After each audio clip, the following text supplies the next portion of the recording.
Համացանցից օգտվողներ ողջույն, ձեզ հետ է Meteo TV հեռուստաընկերության մեկնաբան Սոնա Ավերդյանը, ցիրով անդրադառնամ եղանակին։ Եվ այսպես այս գիշեր առանձին շրջաններում առայժմ տեղումները կպահպանվեն։ Գրեթե ամենուրեք սպասվում է պարզ առանց տեղումների եղանակ, բացառություն կկազմեն միայն Գեղարքունիքի հարավային հատվածները եւ հարավ-արևելյան առանձին շրջաններ։ Այստեղ գիշերային ժամերին սպասվում է ձյուն։ Առավոտյան դեմ տեղումներն ամենուրեք կդադարեն եւ հունվարի 15-ին ողջ տարածաշրջանում կգերակայի առանց տեղումների մեծ մասամբ արևային եղանակը։ Ձևավորված ջերմային ռեժիմում կնկատվեն փոփոխություններ, օդի ջերմաստիճանը կտրուկ կնվազի եւս 4-ից 6 աստիճանով, սակայն ձևավորված ցուրտ եղանակն առաջիկա օրերին աստիճանաբար կսկսի մեղմանալ։ Տեղեկացնում ենք նաեւ տեղ-տեղ սպասվում է քամի մինչեւ 20 մետր վայրկյան արագությամբ, լեռներում, լեռնանցքներում բուք ցածր տեսանելիություն, ճանապարհներին առայժմ մերկասառույց, տրանսպորտի եւ կապի նախարարությունը հորդորում է վարորդներին երթևեկել ձմեռային անվադողերով։ Տեղեկացնում ենք նաեւ, որ Ստեփան-Ծմինդա-Լարս ավտոճանապարհը բաց է առայժմ միայն 30 նստատեղ ունեցող ավտոմեքենաների համար, որոնք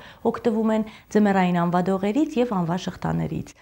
Երևանում առաջիկա օրվա ընթացքում սպասվում է պարզ առանց տեղումների եղանակ, առավոտյան ժամերին հնարավոր է մառախուղ, տեղ-տեղ քամի մինչև 10 մետր վայրկյան արագությամբ, ճանապարհներին տեղ-տեղ սպասվում է նաև մերկասառույց։ Զգուշացեք տանիքներից ընկնող ձյունից եւ սառույցից։ Գիշերային ժամերին նվազագույնը սպասվում է 17, ցերեկային ժամերին առավելագույնը կգրանցվի 2 աստիճան ցուրտ։ Գեոմագնիսական դաշտը լինելու է կայուն։ Եղանակի վերաբերյալ այս պահի համար նախատեսել էինք այսքանը, միացեք մեզ, ծանոթացեք եղանակային փոփոխություններին։ Մնացեք սիրով։